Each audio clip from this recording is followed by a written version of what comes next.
الله وبركاته. الحمد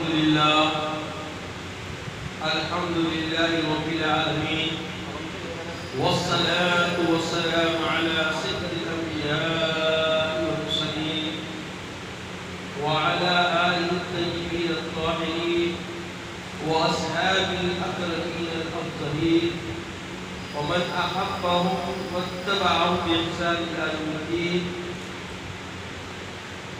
أما بعد، فأعوذ بالله من الشيطان الرجيم. بسم الله الرحمن الرحيم. إنما يريد الله ليذهب عنكم الرجس أهل البيت ويطهركم تطهيرا. صدق الله العظيم وصدق رسوله النبي الأمين الكريم لمن الشاكرين والشاكرين. بزرگان دین، برادران اسلام، اللہ سبحانہ و تعالیٰ کا ارشاد ہے، انما یرید اللہ لیذہب عنکم الرجس اہل البیت ویطہرکم تطہیرا. اللہ تبارک و تعالیٰ فرماتا ہے کہ اے حبیب پاک صلی اللہ علیہ وسلم کے گھر والوں، انما یقیناً اللہ تبارک و تعالیٰ یہی چاہتا ہے کہ تم سے ہر ناپاکی دور رکھے اور تمہیں پاک کر کے خوب ستھرا کرے. یطہرکم، تمہیں پاک کر کے تطہیرا، خوب تہذیب کرے. عزیزوں اور بزرگوں، اللہ تبارک و تعالی حضرت سیدنا اسماعیل ذبیح اللہ ابراہیم علیہ السلام سے فرماتا ہے کہ مکہ معظمہ کو، بیت اللہ کو حجاج کے لیے، عاکفین کے لیے، معتکفین کے لیے پاک کرنا. اور انہوں نے کعبۃ اللہ کو بنایا اور حجاج کے لیے، معتکفین کے لیے پاک کیا. تو تطہیر کا لفظ وہاں پر بھی استعمال ہوا اور یہاں پر بھی استعمال. مگر وہ جو تطہیر کر رہے ہیں، وہ جو پاکی کر رہے ہیں، وہ جو نظافت لا رہے ہیں، بندے ہیں، بندوں کے لیے اللہ کے گھر میں کر رہے ہیں. اور وَلَعَاقِبُونَ لِلنَّاسِ، لوگوں کے لیے، وہ تکلیف کے لیے کیا کر رہے ہیں؟ حج البیت کی من استطاع الیہ سبیلا، جو استطاعت رکھنے والا وہی حج جانے والا ہے. اور معتکف وہاں کے مقامی لوگ رہنے والے ہیں، ان کے لیے اللہ کا امر آیا تو وہ گھر کو کھانے کا وہ کہتے ہیں پاک. اور پاک کرنے والے بندے پاک کر رہے اللہ کے گھر کو، کس کے لیے؟ بندوں کے لیے. تو ان کی پاکی کے لیے بھی یطہر کا لفظ استعمال ہوا. اور یہاں اللہ سبحانہ و تعالیٰ خالق کائنات،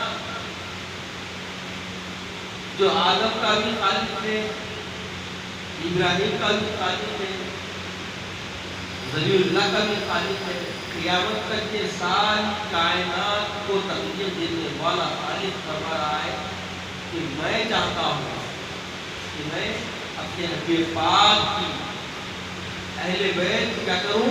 پاک کروں اور زیادہ ستھرا کروں. یطہرکم تطہیرا، تاکید کے ساتھ صفائی کی صفائی، ایسی صفائی کی بالکل حفاظت. کس بات سے صفائی ہو رہی ہے، کس اعتبار سے صفائی ہو رہی ہے؟ تو بتایا ہے کہ اللہ سبحانہ و تعالیٰ نے حبیب پاک علیہ السلام سے رضا رکھنے والے اہل بیت اکرام کو اس آیت قرآن سے ثابت کر دیا، یہ بات بتا دیا، واضح کر دیا کہ ہر قسم کی فکری، اعتقادی، عملی، اخلاقی، باطنی اللہ نے آپ کو اب قیامت تک جتنی نسل پاک صلی اللہ علیہ وسلم اہل بیت میں آئیں گے، اس کو عربی میں حبیب کہتے ہیں اور یہاں ہمارے ہندوستان میں سید کہتے ہیں. تو جتنے بھی یہ سادات اکرام ہوں گے، علوی ہو یا اصل ہو، یہ سب کے سب کیا ہے؟ مطہر ہے، پاکیزہ ہے. ان میں کوئی کمی نہیں آ سکتی، کیونکہ یہ فرمان اللہ سبحانہ و تعالیٰ ہے. ام سلمہ رضی اللہ تعالی عنہ فرماتی ہیں، ام سلمہ قال فی بیتی نزلت انما یرید اللہ لیذہب عنکم الرجس اہل البیت.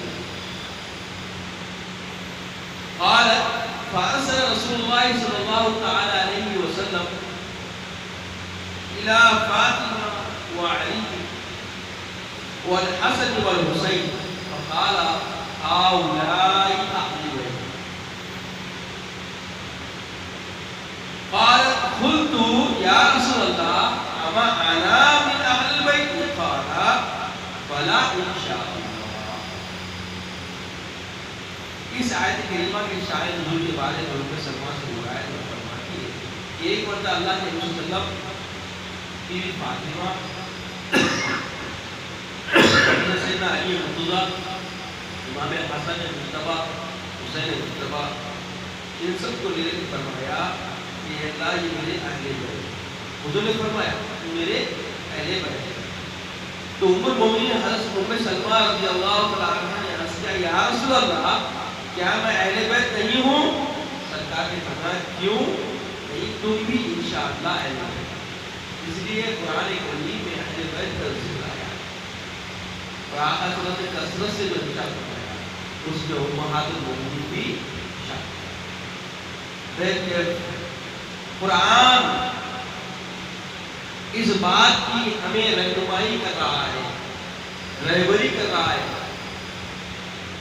کہ انما یرید اللہ لیذہب عنکم الرجس اہل البیت یطہرکم. ہر اعتبار سے اللہ نے اہل بیت اطہار کو کیا کر دیا ہے؟ نصیب کر دیا. اب ان کے اندر کوئی کسی قسم کی کوئی بات کرے نہ اس کو اللہ راضی ہوگا نہ رسول اللہ راضی ہوگا، کیونکہ اللہ نے انہیں پاکیزہ بنا دیا. خالق نے خود فرماتے کہ میں ان کو پاکیزہ کر دیا ہوں.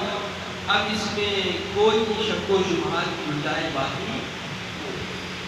اب اس کی تجدید دلوانی تھی اس بات میں کہ بھئی اہل بیت اطہار کی اہمیت کتنی ہے، ان کی محبت کا معیار کیا ہے. یہ سمجھ آتی ہے کہ بھئی اہل بیت اطہار جو ہیں ان کا مقام و مرتبہ کیا ہے. تو اللہ کے حبیب صلی اللہ علیہ وسلم فرماتے ہیں ان کا تذکرہ اللہ تعالیٰ نے نماز میں، ان کا تذکرہ اللہ نے نماز میں. اب آپ غور کریں گے حج ہے یہ زندگی میں ایک بار استطاعت رکھنے پر بھی فرض ہوتا ہے. روزہ ہے، روزہ صحت مند لوگوں کے لیے، بیمار لوگ سے روزہ نہیں رہنا چاہے تو چھوٹ. زکوٰۃ مفلس تنگدست لوگ نہیں نکالتے، صاحب استطاعت ہوتا. تو اسلام کے ارکان جو 5 ہیں ان میں 4 میں تذکرہ نہیں رکھا. نماز مفلس پر بھی ہے، تنگدست پر بھی ہے، ثروت رکھنے والے پر بھی ہے، استطاعت رکھنے والے پر بھی ہے، بیمار پر بھی نماز کیا ہے؟ فرض ہے. تو اللہ تعالیٰ نے نماز میں اہل بیت کا تذکرہ تاکہ ہر اعتبار کے امت محمدیہ صلی اللہ علیہ وسلم اس بات کو سمجھے کہ اللہ اور اس کے رسول کی ذات سے اہل بیت کا تعلق کتنا اہم تر ہے، کتنا اہمیت کا حامل ہے، اور ان کی محبت کے بغیر ایمان کبھی کامل نہیں ہو سکتا، مکمل نہیں ہو سکتا، اور یہ اللہ کی طرف سے فرض کردہ ایک امور ہے۔ روایت میں آتا ہے ان ابی مسعود الانصاری رضی اللہ عنہ قال قال رسول اللہ صلی اللہ علیہ وسلم من صلى صلاة لم يصلي فيها على ولا على اهل بيتي لم تقبل منه۔ یہ لفظ کو غور فرمائیے، من صلى صلاة لم يصلي فيها علي ولا على اهل بيتي لم تقبل منه۔ اگر کوئی نماز پڑھے اور نماز میں جب تک مجھ پر اور میرے اہل بیت پر سلام درود سلام نہ پڑھے اس کی نماز مکمل نماز ہوتی ہے۔ نماز کے کامل ہونے کے لیے اللہ کے رسول کی ذات مقدسہ پر درود سلام پڑھنا لازم، اور ساتھ کے ساتھ اللہ کے رسول کی آل پر درود سلام پڑھنا لازم۔ بغیر اللہ کے رسول کی ذات اور آل رسول پہ درود سلام پڑھیں گے آپ کی نماز ہوئی۔ جبکہ نماز کی دعوت، نماز کے لیے محنت اور نماز پہ دوام و استقامت اساسی ایمان ہے، ایمان کو جلا دینے والی یہ ترتیب ہے۔ نماز کی دعوت دینے والا بھی ایمان کی جلا رکھنے والا ہوتا ہے، اور نماز کی معاذبت کرنے والا بھی ایمان کی جلا رکھنے والا ہوتا ہے، اور اس کے بغیر ایمان مستحکم نہیں ہوتا، یہ سب جانتے ہیں، یہ سب کے علم ہے۔ اور ایسی نماز مکمل نہیں ہوتی جب تک کہ ذات حبیب پاک کو درود نہ پڑھا جائے، ان کی آج درود نہ پڑھا جائے۔ دو جمعہ سے آپ صحابہ اور اہل بیت کی اہمیت کو سن کے آئے، مگر صحابہ سے بھی زیادہ اہل بیت کی اہمیت اسلام میں ہے، یہ سمجھنا بھی ضروری ہے۔ صحابہ کا مرتبہ درجہ مستحکم طے ہے، تقابل والی کیفیت لانا یہ کمزور ایمان کی تقابل نہیں ہے، مگر استثنائیت سے اللہ نے نظام بنایا، اللہ کے رسول نے نظام بنایا، اس نظام کو کوئی رد و بدل قیامت تک کر سکتا ہے، ہے جو کسی تو سمجھے کہ اہل بیت کی محبت کتنی اہم اور بنیادی اساسیت رکھتی ہے، اس کو سمجھنے کی میں آپ کے سامنے کوشش میں جڑا ہوں کہ آپ سمجھیں جب تک کہ اہل بیت سے آپ ہم جڑیں گے نہیں تب تک ہمارے ایمان کی ضمانت ہے ہوتی نہیں۔ اب درود پڑھنا تو کیسا پڑھنا وہ بھی روایت میں ہے۔ قال حدثني عبد الله بن عيسى سمع عبد الرحمن بن ابي ليلى قال لقيني كعب اجرا قال الا اهدي لك هديه سمعتها من النبي صلى الله عليه وسلم فقلت بلى فاهدها لي فقال سألنا رسول الله صلى الله تعالى عليه وسلم فقلنا يا رسول الله كيف السلام عليكم أهل البيت فإن الله قد علمنا كيف نسلم قال قولوا اللهم صل على سيدنا محمد وعلى آل سيدنا محمد كما صليت على سيدنا إبراهيم وعلى آل سيدنا إبراهيم إنك حميد مجيد اللهم بارك على سيدنا محمد وعلى آل سيدنا محمد كما صليت على سيدنا إبراهيم وعلى آل سيدنا إبراهيم إنك حميد مجيد۔ حضرت کعب فرماتے ہیں کہ میں نے آقا صلی اللہ علیہ وسلم سے پہلے تو وہ ایک صحابی سے فرما رہے ہیں کیا تمہیں ایک حسین تحفہ نہ جو میں نے حضور اکرم صلی اللہ علیہ وسلم سے سنا ہے؟ انہوں نے کہا کیوں نہیں، مجھے وہ تحفہ ضرور عنایت فرمائیے۔ تب آپ نے فرمایا کہ میں نے حضور صلی اللہ علیہ وسلم سے دریافت کیا یا رسول اللہ صلی اللہ علیہ وسلم ہم کہتے ہیں یا رسول اللہ اہل بیت اکرام پر کیسے ضرور بھیجیں؟ اللہ تبارک و تعالیٰ نے ہمیں السلام کو رشک کرنے کا طریقہ تو سکھا دیا ہے. تو حضور صلی اللہ علیہ وسلم نے ارشاد فرمایا اس طرح پڑھو. اس کے بعد فرمایا کہ اے اللہ درود و سلام نازل فرما ہمارے سردار حضرت سیدنا محمد صلی اللہ علیہ وسلم پر اور ان کی آل پر جیسا کہ تو نے درود و سلام نازل فرمایا حضرت سیدنا ابراہیم علیہ السلام پر اور ان کی آل پر. اے اللہ برکت نازل فرما ہمارے آقا سیدنا محمد صلی اللہ علیہ وسلم پر اور ان کی آل پر جیسے تو نے برکت نازل فرمائی ہمارے سیدنا ابراہیم علیہ السلام پر ان کی. تو عزیزو آل کے ساتھ سردار انبیاء صلی اللہ علیہ وسلم کا تذکرہ اور ان پر ان کی آل پر. دیکھیے سیدنا ابراہیم علیہ السلام کون ہے؟ آقا کے جد اعلیٰ. ان کی آل پوری آقا علیہ السلام کے نسب سے تعلق انہی سے جڑنا ہے تعلق ہے خاص تعلق. تو آل نبی پر درود و سلام بھیجنا نماز کے مقبول ہونے کی علامت.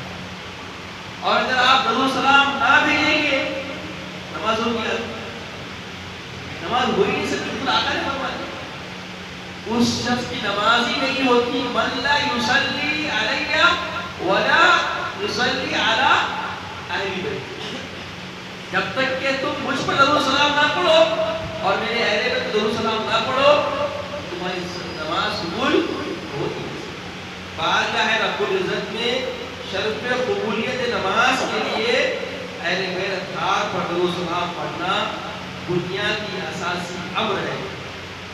عزیزو اور بزرگوں جیسا کہ اللہ کے حبیب کا ارشاد ہے صلاۃ لم یصلی فیہا اس کی نماز ہو ہی نہیں سکتی یہاں تک کہ صلی فیہا علیہ ولا علی اہل بیت لم تقبل منہ اللہ اس نماز قبول نہیں کر سکتے.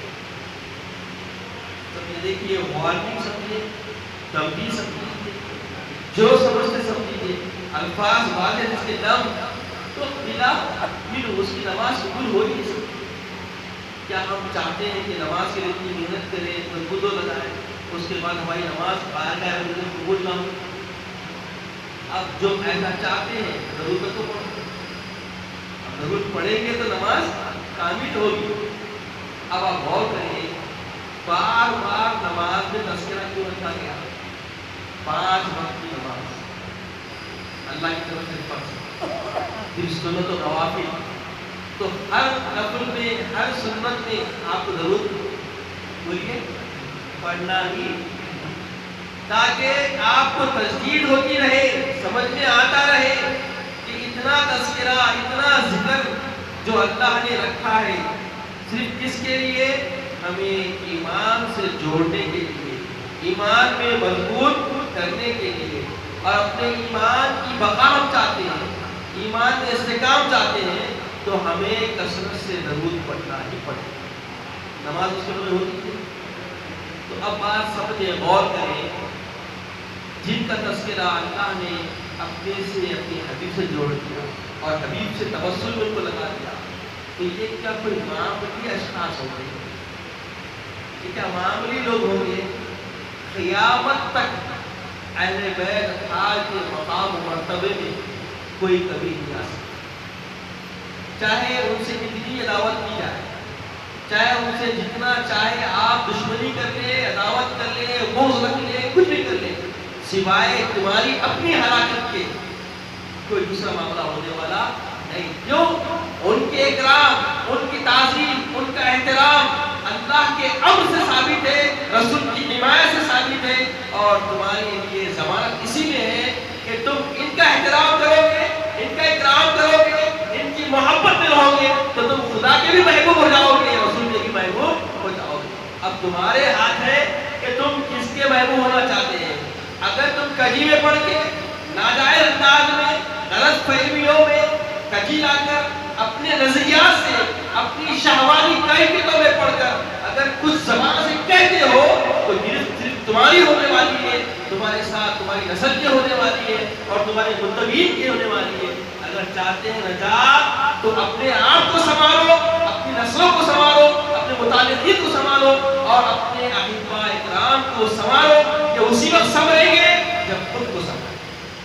آج جو زبان درازی کر رہے ہیں، جو اہل بیت خان کے بارے میں چیرے گویا کرنے کی جرأت اور ہمت کر رہے ہیں، یہ ذاتی طور پہ اپنا خسارہ، اپنے بھی نقصان چل رہے ہیں.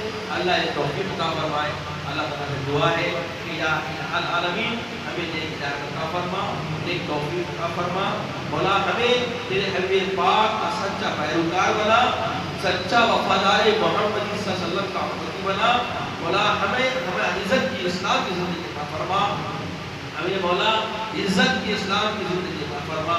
خاتمہ بالخیر فرما، وقت رضا کریم طیبہ عطا فرما. اپنے حبیب پاک صلی اللہ علیہ وسلم کا دیدار عطا فرما. سبحان اللہ و بحمدہ سبحان اللہ العظیم والحمد للہ.